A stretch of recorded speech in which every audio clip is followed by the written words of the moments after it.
Deložacija v novomeškem narodnem domu, šentjernejski malčki v novem vrtcu, na Muljavi letos sosedov sin.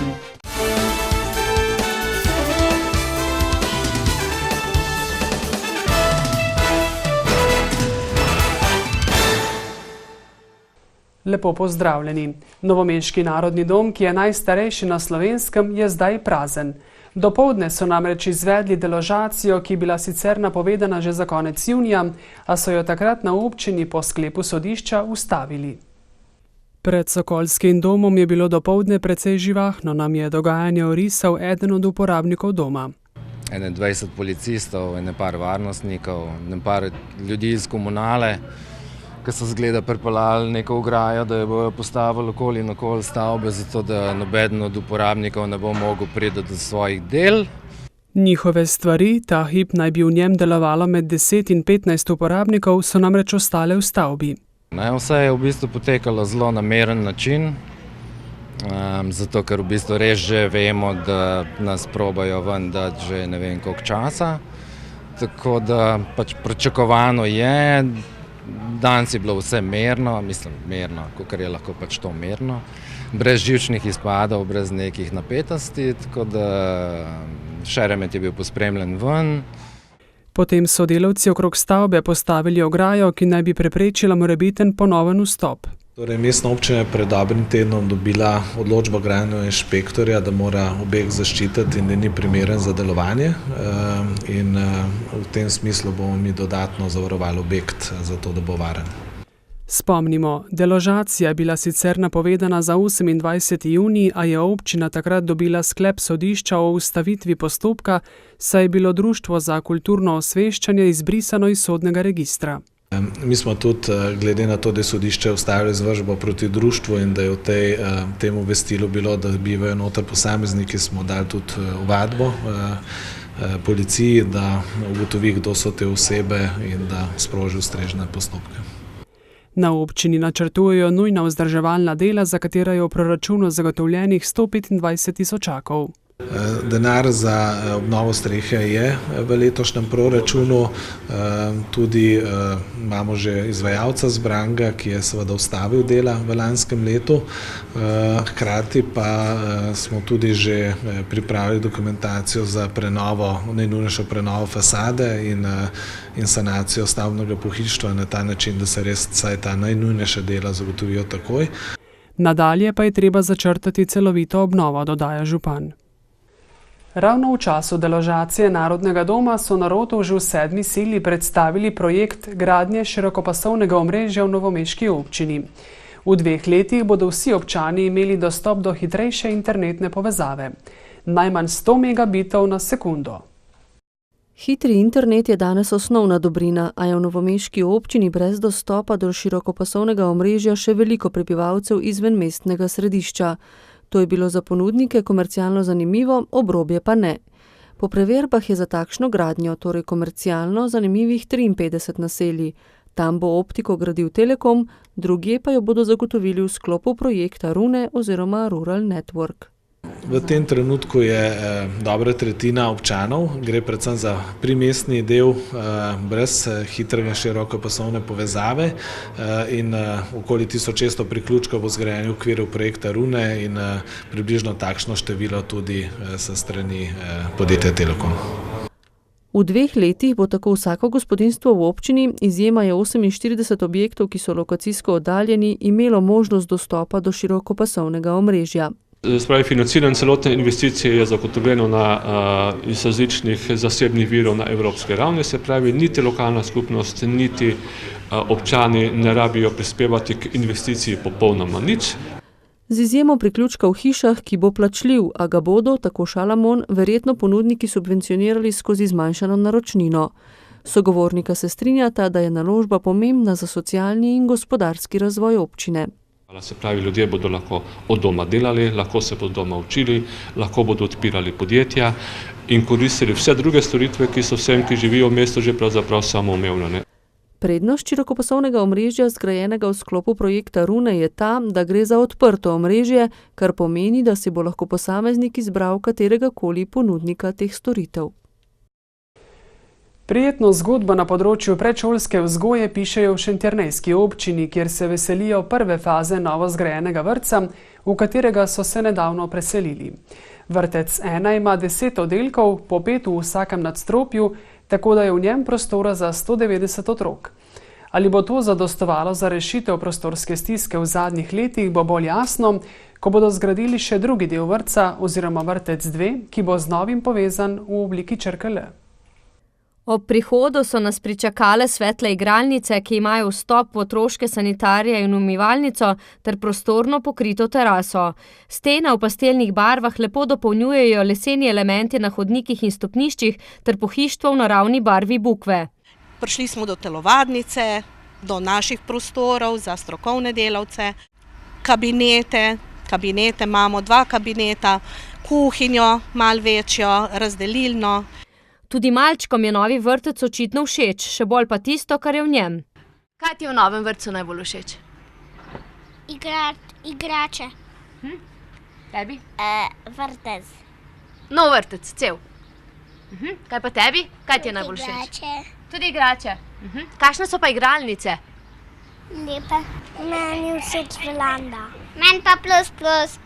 Pogodbena vrednost vrtca 1 z 10 oddelki je slaba 2,5 milijona evrov. Občina pa računa na 768 tisoč evrov od ekosklada. S prvim delom smo zadovoljni, ti izvajalci hiše so res kvalitetno leseno konstrukcijo in vse opremo noter naredili. Potem z nekimi izvajalci smo imeli malo težav. A so jih odpravili. Takoj po izselitvi otrok iz starega v nov vrtec se je sicer začela gradnja vrtca 2. Najprej so odstranili 44 let star 6-oddelčni vrtec, za novega je narejen izkop, kmalu pa sledi temeljna plošča objekta. Nov 8-oddelčni vrtec, ki se bo raztezal na 1236 kvadratnih metrih površine, naj bi po terminskem načrtu končali do konca letošnjega oktobra. Da lahko v 60 dneh ekosklad zaključi in nam plača do konca letošnjega leta proračunskega. Mi moramo to narediti, če pa to se ne zgodi, potem je pa velik problem, ker mora biti proračun za 2019 sprejet. Vrtca sicer ne bodo zmogli finančno pokriti, dodaja. Naložba je ocenjena na 1,3 milijona, ekosklad pa naj bi tukaj primaknil 422 tisočakov. V krajevni skupnosti Čatež ob Savi v brežiški občini pa so se razveselili odprtja 300 metrov obnovljene ceste na Cerini. Posodobitev prinaša več varnosti za pešce, kar je še posebej pomembno v vasi, ki slovi po naraščanju števila otrok. Pot do šolskega avtobusa je zdaj urejena po vseh pravilih. To je bila največja naložba v ceste izven občinskega središča, je povedal brežiški župan.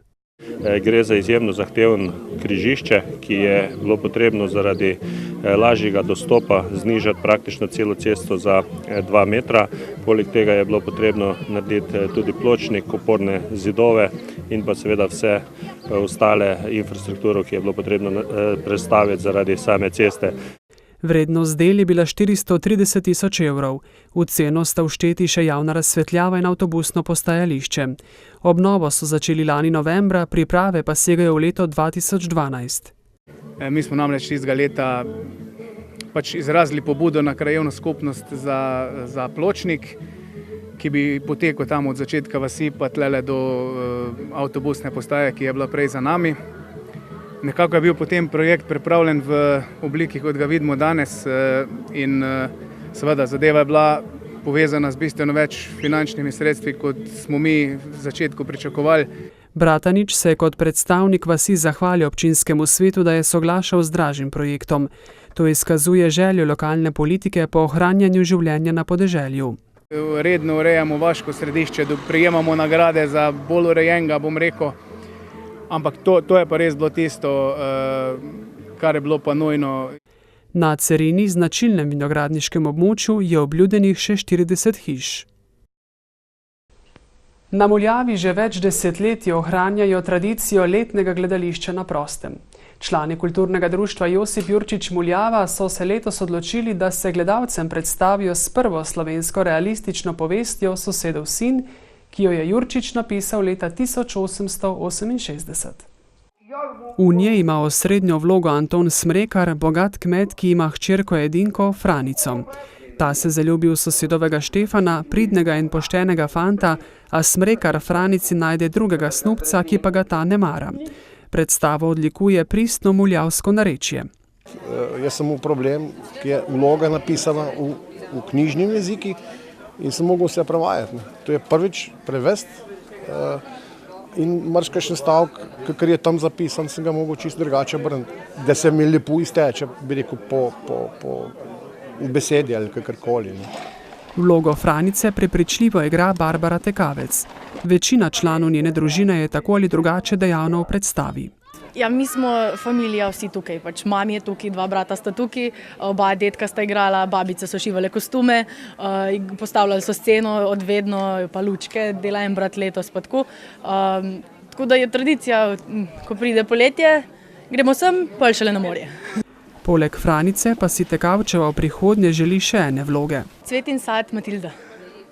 Tako, tista je taka oštra punca, pa tudi ne da se komandirati vsem ostalim. Na predstavo so se pripravljali 4 mesece. Igralcev je več kot 40, celotna ekipa pa šteje 55 posameznikov. Tudi precej otrok nastopa v igri, kar je lep obet, da bo šla tradicija letnega gledališča naprej. Najbolj všeč mi je, ko imamo vaj in se tudi veselimo skupaj. Torej bolj proti koncu igre. Mičkeno treba, včasih sem, drugače pa super. V času igre cela Muljava stopi skupaj, pravijo domačini. In ko se boste sprehodili čez Muljavo, boste videli, dvorišča so urejena, travniki so pokošeni, okoli hiše je vse urejen, tudi ko prijete čez hrib, od Dobrščaka do gor. Vse urejen. Tudi tukaj občini hvala in zavodu Prijetno domače, kjer gostujemo na njihovem prostoru. Letos je bilo predvidenih 6 predstav, a jim je vreme zelo zagodlo, zato vseh niso mogli odigrati v celoti. Odločili so se, da jo bodo ponovili v septembru. V Novem mestu pa so pred vrati novomeški poletni večeri, ki bodo trajali od 12. julija do 23. avgusta. Ti bodo postregli z obilico brezplačnih dogodkov za vse generacije, ki se bodo letos zaradi prenove mestnega jedra odvijali na gradu Grm. Kot ponavadi bodo gostili mojstre besede, ki se bodo razgovorili na pogovornih večerjih, tem pa bodo sledili koncerti, napovedujejo v založbi Goga. Začnemo novomeške poletne večere z domačim pevskim zborom, Mešani pevski zbor Pomlad 12. Potem pa v bistvu vsak četrtek nadaljujemo s pogovornim večerom, probali smo spet zbrati neke aktualne teme. Pogovarjali se bomo o Kataloniji, kjer bo Bojan Brezigar, Milan Kučan, Luka Lisjak.